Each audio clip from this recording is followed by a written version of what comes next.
Bonjour mes belles âmes, je suis Virginie de Spirituellement Nous. Bienvenue dans votre guidance pour la semaine du 15 au 21 avril pour les Gémeaux en signe solaire, ascendant et lunaire. Alors cette semaine, comme je n'ai pas eu beaucoup de réponses sauf une par rapport si je gardais le tarot ou si je restais sur que des oracles, j'ai eu une réponse qui me disait qu'il préférait les tarots et puis du coup je gardais le tarot. J'ai pris du coup cette semaine le Lysirs Tarot avec un petit complément du tarot de l'oracle de Laura. Et puis voilà. Et puis ensuite, on fera un petit message sentimental avec la métiste et trois petits messages avec les petits oracles. Voilà. Et donc, je tiens aussi à rappeler que les messages ne peuvent pas parler à tout le monde, qu'il faut prendre en fait ce qui vous parle, ce qui résonne en vous, ce qui correspond à votre situation, à ce que vous vivez. Après aussi, il faut savoir que les énergies ne sont pas forcément figées dans la semaine là où je demande les messages. Ça peut venir bien plus tard. 10 jours, 15 jours, selon les énergies, les influences des planètes de chacun, des signes. Ça peut venir aussi, ça peut être déjà en train de passer, ça peut être en cours et ça peut être déjà arrivé. Donc là, c'est encore mieux parce que là, vous savez tout de suite si ça vous parle ou pas. Et puis, voilà, prenez vraiment ce qui vibre en vous. Le reste, vous laissez. Et puis, si ça ne vous parle pas du tout, vous allez voir d'autres guidances ou les guidances qui concernent vos signes de votre thème, donc ascendant, lunaire, vénusien, pour le sentimental aussi. Voilà. Allez, c'est parti. Alors, vous avez eu cette semaine, en entrée de semaine, le roi d'épée et le 6 de coupe. Votre état d'esprit, le fou, le roi de coupe et la mort. Votre objectif, le 8 de coupe et la force. Votre soutien, votre appui, le page de denier de Pentacle et le roi d'épée de nouveau. Et en défi, en challenge, vous avez la reine de denier et la carte entrevue. Et vous finissez la semaine avec la lune et l'as d'épée. Alors, vous avez donc deux fois le roi d'épée, donc trois épées. Vous avez deux arcanes majeures, trois arcanes majeures et un roi aussi. Donc là, il y a quand même pas mal d'énergie masculine. Ça peut être vous, ça peut être si vous êtes une femme, l'homme en face de vous. Ça peut être vous parce que vous êtes peut-être plus dans vos polarités masculines aussi. Voilà, et puis si vous êtes un homme, hein, ça vous représente évidemment.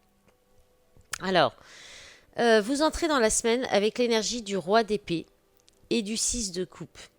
Le 6 de coupe, flamme jumelle, moitié d'âme, retour d'une personne du passé. Alors le roi d'épée, là vous allez utiliser votre intelligence, votre discernement, votre raisonnement, votre logique. Vous serez peut-être un peu même par rapport à ou en face de votre moitié d'âme ou par rapport au retour d'une personne du passé ou votre flamme jumelle. Vous pourriez aussi rester dans le silence, assez distant, froid, peut-être un peu, comment dire, trop dans le raisonnement, pas assez dans l'émotion par rapport à à votre moitié d'âme ou à cette personne qui revient du passé. Et puis possiblement dans le silence, voilà, parce que on a quand même l'idée de silence, avec le roi d'épée. Bon, souvent c'est quand il est inversé, mais on peut avoir l'idée de manipulation et de mensonges, hein. Alors en plus, c'est vraiment, vous représente votre signe, hein, c'est les signes d'air, les épées, hein. Donc voilà, vous saurez peut-être utiliser aussi, ah oui, vous pourriez aussi utiliser un très fort talent avec ce jeu, c'est aussi le talent de communication face à cette personne. Alors c'est peut-être cette personne qui est en face de vous, c'est vous face à ce lien d'âme, cette moitié d'âme, vous verrez comment ça peut vous parler. Parce que votre état d'esprit, c'est le fou. Le fou, c'est la spontanéité, c'est l'idée de se lancer à l'aventure, c'est le lâcher prise total, hein. Avec ce jeu, c'est vraiment se lancer pardon, dans le vide, se jeter en arrière dans le vide sans savoir où vous allez. Par amour, a priori, on parle d'insouciance, oui, de légèreté, d'insouciance, de spontanéité.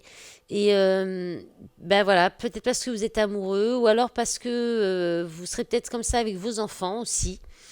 Et parce que vous êtes transformé, il y a eu une métamorphose intérieure en vous, une révolution intérieure qui vous donne envie de vous lancer à l'aventure, de vous jeter dans le vide, de vous lancer à l'aventure, hein, d'être plus spontané aussi, plus dans l'amour.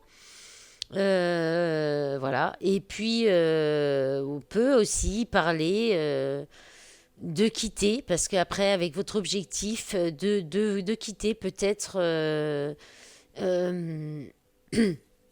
un foyer. On peut parler de ça. La mort, c'est quand même une rupture. Comment dire, c'est raser sur son passage, mais pour reconstruire, pour renaître en fait derrière. C'est la mort pour la renaissance. Alors, soit peut-être pour faire renaître une relation de flammes jumelles, qui peut être ou alors par rapport à cette relation, le retour de cette personne du passé.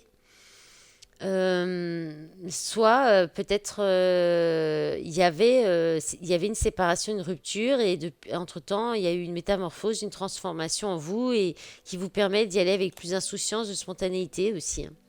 Votre objectif, donc on a le 8 de coupe, hein. Le 8 de coupe, c'est quitter la noirceur, la toxicité, la négativité, pour aller vers la joie, le bonheur, la lumière, ce qui vous met en joie. Là, votre objectif, ça va être d'avoir le courage, la persévérance pour quitter ce qui ne vous sert plus, pour vous éloigner de ce qui est mauvais pour vous et pour aller vers ce qui est plus positif, plus lumineux pour vous. Donc il y a cette notion effectivement aussi d'abandonner quelque chose, de quitter, d'avoir la force d'abandonner, de vous détacher aussi. Donc vous verrez comment ça peut vous parler, hein. Ça peut être relationnel comme ça peut être autre chose aussi, hein. Ça peut être à l'intérieur de vous, en vous. Mais bon, c'est vrai que là quand même avec le roi de coupe, le 6 de coupe, on a quand même cette idée de relationnel, d'affectif, mais c'est pas forcément dans le couple, ça peut être aussi au niveau de vos enfants, de votre famille. Peut-être que vous êtes beaucoup ancré dans votre travail aussi, et que vous étiez jusqu'à maintenant peut-être trop dans le pragmatisme, l'autorité avec vos enfants, et peut-être que vous allez aller vers plus de spontanéité, que vous avez peut-être envie de laisser ce côté justement trop sérieux, trop autoritaire, trop froid, et de changer les choses aussi au sein de votre famille, de votre relation, ou de votre foyer et vos enfants. Alors, en force, en soutien, en appui, on a pardon, le page de denier et de nouveau le roi d'épée, donc homme masqué, intuition, silence ou mensonge. Donc là, si on est dans le relationnel, voilà, si vous quittez, c'est peut-être parce qu'il y a une nouvelle opportunité et vous ne dites rien par rapport à ça. Ou bien, si c'est plutôt vous vous lancez avec spontanéité par amour, parce que vous êtes transformé intérieurement, que vous allez peut-être être un peu moins dans le raisonnement, la logique, et aller plus vers l'émotionnel, quitter justement ce côté peut-être trop négatif, trop pessimiste, toutes choses comme ça. Là, on vous dit que vous êtes en période d'apprentissage. C'est la possibilité, l'opportunité de sortir aussi peut-être de certains mensonges, on verra après, hein, avec l'énergie de fin de semaine, avec l'as d'épée, hein, qui parle de dire ou d'apprendre une vérité. Peut-être que vous allez apprendre une vérité aussi. Vous apprenez peut-être à écouter vos intuitions, à rester peut-être dans le silence, ou à ne pas trop exprimer votre amour aussi, peut-être que voilà, et que peut-être que jusqu'à maintenant c'était votre force de ne pas trop laisser votre cœur parler par protection, hein. Voilà, mais là c'est toujours en force, en appui, en soutien. C'est pas comme ça que je le ressens. Moi je le ressens plus comme une opportunité de sortir du silence, une opportunité peut-être de faire tomber un masque, qui sera votre force, votre soutien, votre appui, ou alors d'apprendre euh, alors si c'est cette personne qui est en face de vous, peut-être que c'est une période, on vous dit que c'est pour vous une période d'apprentissage, de leçons de vie, euh, ouais, une période d'apprentissage, comment dire, peut-être une relation karmique pour vous faire grandir, pour vous apporter d'autres, pour vous amener d'autres, des opportunités aussi, d'autres ouvertures de possibilités. Le, c'est possible, hein. Euh, Le denier de Pindac, c'est quand même, c'est des nouvelles, c'est aussi des nouvelles opportunités, mais aussi des nouvelles, des bonnes nouvelles, pardon, oh, punaise, et un nouveau départ. Alors peut-être que voilà, vous cachez, peut-être que vous êtes en train de vous ouvrir l'opportunité de prendre un nouveau départ, mais vous gardez un masque, vous ne le dites pas, vous en parlez peut-être pas autour de vous. Il y a peut-être cette idée-là aussi. On parle de nouvelles connexions ou alors de un nouveau chemin de carrière aussi, hein. Voilà, et puis d'opportunités financières, peut-être que vous ne, mais voilà, que vous taisez, que vous ne n'exprimez pas, quelque chose comme ça.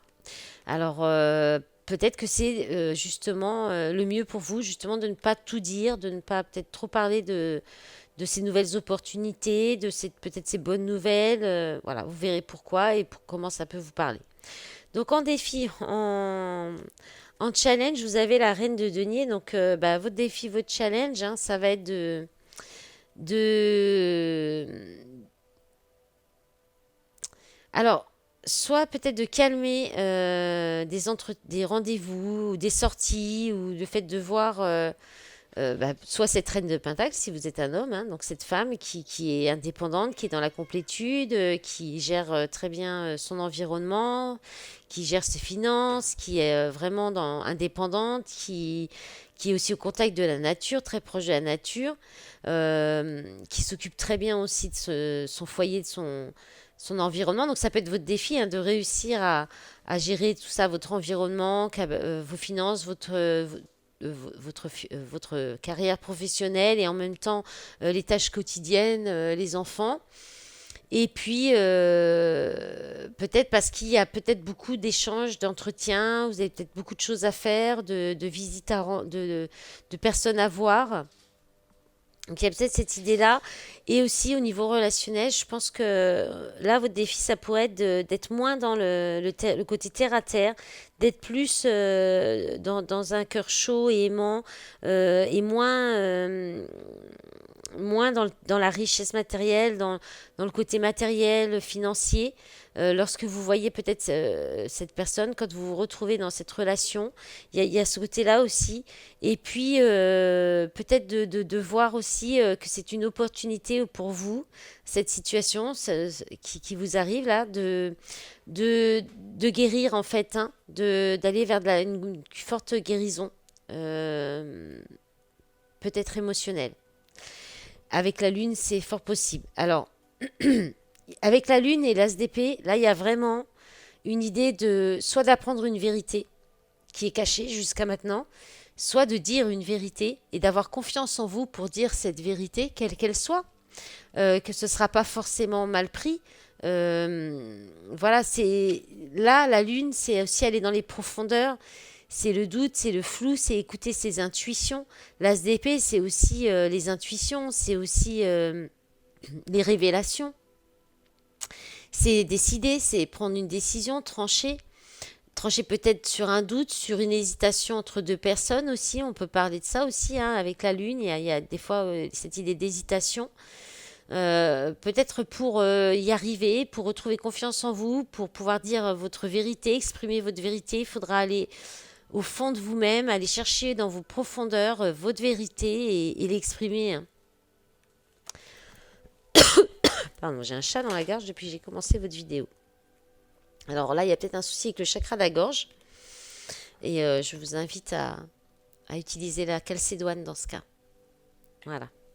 Qui peut vous aider à débloquer votre chakra de la gorge, les Gémeaux. Et je fais une petite dédicace à quelqu'un qui je pense qui est Gémeaux et qui a une calcédoine. Voilà. Allez, on y va pour le sentimental avec la métisse. Qu'est-ce qu'on a comme message? Alors, on a attraction, affinité, alchimie et attirance mutuelle. Alors, rivalité, triangle amoureux. Donc, on peut parler d'énergie tierce qui ne peuvent pas forcément être des personnes. Ça peut être aussi le travail. Ça peut être des comportements. Et on a la ruse, la prudence, ne pas tomber dans son piège. Et bien la totale, les secrets, liaison discrète, vie double, relation pensée et cachée, ouais, d'où les vérités. Alors d'un côté comme d'un autre, là il y a quelque chose qui doit, à mon avis, qui doit ouais, séparation. Euh, ouais, là, il y a peut-être trop d'énergie tierce, trop de prudence, trop de méfiance. Alors, on a les signes Cancer, Lion, Vierge, été, atmosphère chaleureuse et détendue. Alors, peut-être sortir de la méfiance. Alors, on a la carte de l'épreuve. Je voulais compléter un petit peu. Là, tous les signes que j'ai fait pour l'instant, je suis obligée de compléter parce que ça se termine un petit peu bah, ça nous laisse un peu sur notre fin, on va dire. Alors, elle est tombée à l'envers. Donc, soit c'est la fin des épreuves, c'est la fin de peut-être de la rivalité. Il y a peut-être une séparation avec les énergies tierces. La fin, voilà, la fin des secrets. Vous allez peut-être sortir des secrets, des mensonges, révéler vos vérités, vous exprimer pour retrouver une atmosphère chaleureuse et sortir des difficultés, des épreuves. On dit que la foi soulève les montagnes. Donc, soit ça va s'arrêter dans un sens ou dans un autre. Dans tous les cas, vous verrez comment ça peut vous parler. Soit c'est la personne qui est peut-être engagée, qui arrête et qui, du coup, vous retrouvez une atmosphère chaleureuse, de l'attraction, de l'alchimie dans votre relation et vous dépassez ces épreuves. Parce que les énergies tierces font vraiment partie des relations de femmes jumelles hein, ou des contrats d'âme en général. Hein. Les énergies tierces, les secrets, les masques, on est en plein dedans, quoi. Donc, l'attraction physique aussi, l'alchimie, voilà. Donc, il y a cette idée-là, ou bien peut-être qu'il y a encore une séparation dans cette relation de flammes jumelles parce que il y a encore trop d'énergie tierce quelconque, que ce soit trop de personnes autour, trop de travail, de comportements négatifs, d'addiction, de dépendance. Voilà. Avec l'attraction, on peut être aussi dans la dépendance, hein. Donc, il y a peut-être trop de ça et du coup, qui crée de la méfiance, de la ruse, des mensonges, des vérités non dites, des secrets qui peut faire que voilà, vous êtes toujours séparés et que pour retrouver cette atmosphère chaleureuse et détendue dans cette relation, il faudra cesser ces comportements, ces énergies, voilà. Ça peut être trop de travail aussi. Allez, les petits messages. Alors, un message du petit oracle de l'âme sœur. Donc, alors, on vous dit, votre âme sœur vous dit, abandonne tes inhibitions, fais preuve de créativité et laisse libre cours à ton imagination. Ta vie amoureuse se transformera au-delà de tes attentes. Un petit message des anges maintenant. Bonté, un geste tendre rallume le pouvoir de l'amour. Rappelle-toi d'être bon envers toi-même. Et le petit oracle des couleurs. Alors, vous avez la couleur or, qui est déjà tombée dans un autre signe. Je cultive mon intelligence et je la mets au service de nobles causes. Je crois que c'était les béliers ou les capricornes. Voilà mes belles âmes, je vous remercie très fortement pour votre soutien avec vos j'aime, votre soutien avec vos j'aime, oui, et vos likes, vos commentaires, et puis bah, vos abonnements à la chaîne, voilà. Et puis je rappelle aussi que bah, pareil, je remercie aussi toutes les personnes qui me suivent sur les réseaux, et je vous rappelle que bah, vous pouvez me retrouver aussi sur Facebook, sur Instagram et sur TikTok. Voilà, je vous souhaite une belle semaine. Je vous dis à bientôt. Au revoir.